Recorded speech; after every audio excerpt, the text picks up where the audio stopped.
Good morning, afternoon, evening, wherever you are in the world.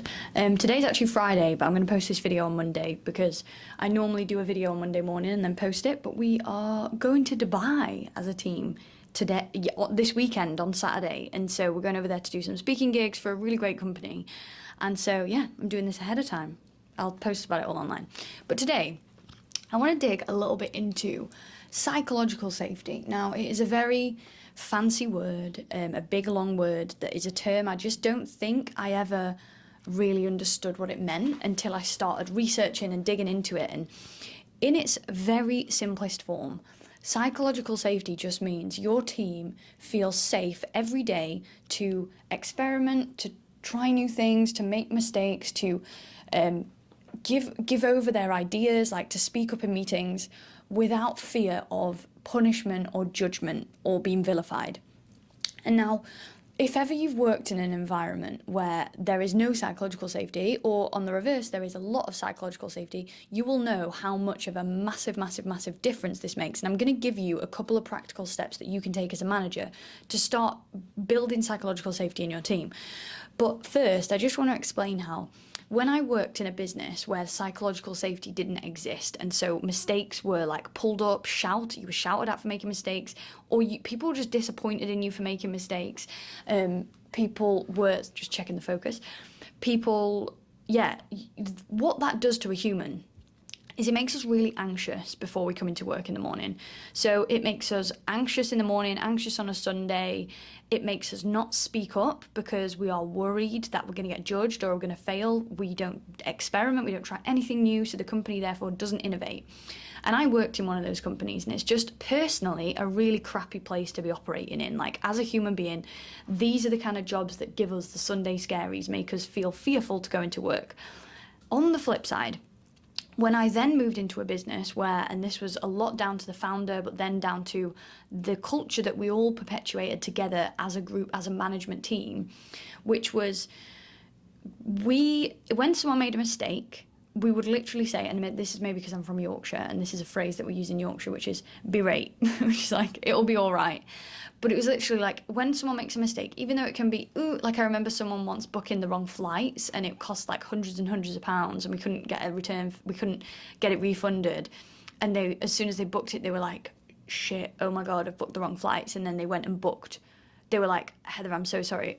Like, what can we do about it? There is nothing changes if I get annoyed or angry at that person. Absolutely nothing. There is no money that can come back. Nothing. It won't make them stop making that mistake again. It will just make them more scared to make a mistake again, and therefore more likely to do it because they're operating from like an anxious, really worried place.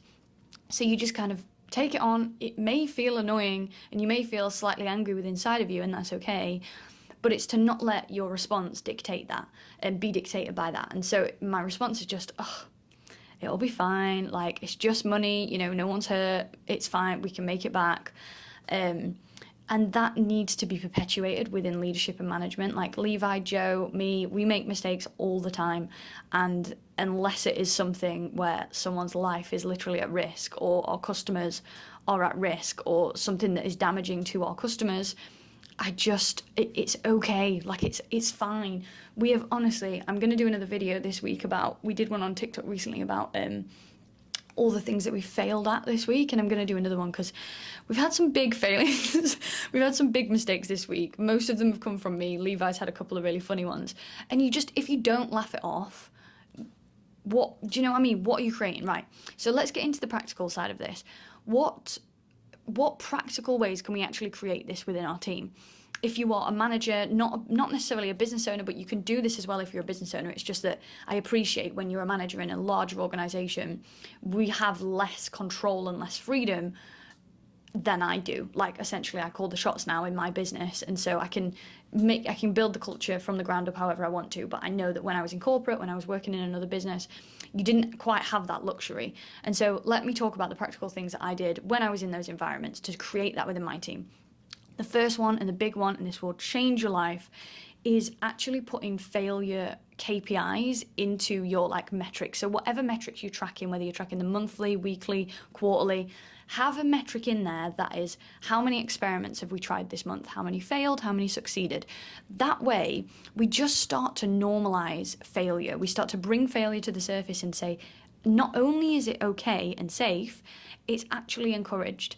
So have those failure KPIs somewhere inside. So for us, I'll put a screenshot up, but for us, we have these in our monthly review meeting. That's just what experiments have you tried this month? And we'll just track it. Was it a success? Was it a failure? I'll put up a screenshot. And it just really helps us to stay in that mindset of like, we need failure. Every failure is closer to another success, gets us closer to another success and finds the answers.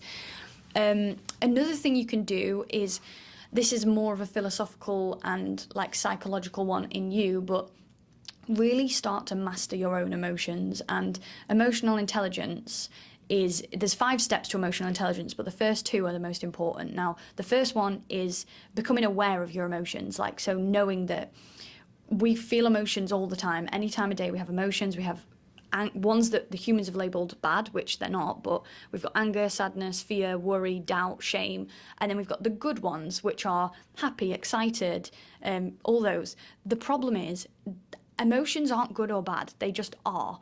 And we seem to, as humans, have labelled emotions as a good thing or a bad thing, but actually, if you think back to anger, the only reason women have got the blooming vote and have rights is because a woman got angry and was like, I'm using this anger, so emotions aren't bad. Like when you get a gut feeling, when you get sad about something, like it's just your gut pointing you in a different direction. Sorry, the light's gone off. It's not a bad thing. Emotions cannot be labelled good or bad, but we just have to become aware of when they show up and do a bit of digging as to why. And like jealousy and envy and those things come up all the time in our emotional spectrum. And so just as a manager, become aware of those. And then the second stage of emotional intelligence, which is probably the most important one, is not allowing those emotions to dictate our response. So getting angry at someone, getting jealous about someone, getting sad about something, all of it's okay. It's the human spectrum of emotion. Every single bit of it is valid and wanted and needed. However, when we are in a leadership position, we cannot then allow that emotion to dictate a decision or a response. So if you're jealous of someone at work, right, which we're going to talk about jealousy because it's actually really important, I think, especially in women, and in the workplace, it dictates a lot of like, we get competitive against each other. But growth is not a competition. There is room for everyone to win. And jealousy, it's okay to feel it, but when we allow it to like take place in our responses and our actions, what that starts to look like is like, we might like go behind people's back, or we might not say people's names when they've done something amazing because we're worried they're going to outgrow us.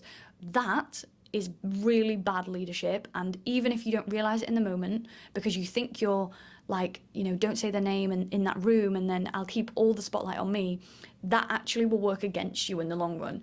And so become aware of these emotions, allow yourself to feel jealousy if that's the emotion we're talking about here, and then just don't allow that jealousy to dictate how you move through life. It's okay, but just don't allow it to dictate those things. And so, what was I even talking about? I've gone off on emotions. Okay, so yeah, this is it. To create psychological safety as a manager, we have to become aware of our emotions and not allow them to dictate our response. So if someone does something that annoys you, upsets you, frustrates you, angers you, it's okay. We're human. We care. It is not bad intentioned. It is not bad. We care. We love what we do. We're passionate about what we do. Maybe you're not, but either way, we care. And it's just what you then choose to do with that anger or that fear or that worry or that doubt. That is what decides whether you create psychological safety in that moment or not. I have got angry before, like in myself, where I can feel almost like my blood boil at someone and I'm like, inside me, I'm not then going to go and shout at them. I'm going to go and take myself off into a meeting room and let myself cool off for 5 minutes. Or I'm going to just say, let's just have this conversation tomorrow, because I'm in a heightened state of emotion. And I know that if something was to come out of my mouth at that point, it wouldn't be an emotionally intelligent response. So become really aware of your emotions, build failure KPIs into what you do.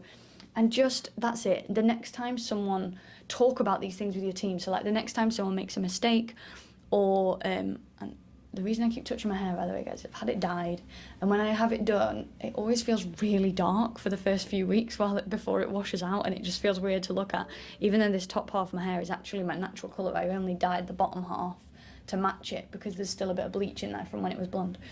Anyway, when the next time someone makes a mistake or fails or does something wrong, use it as an opportunity to create some safety, and just show them, like, it's okay. It's okay. No one's died. It's okay.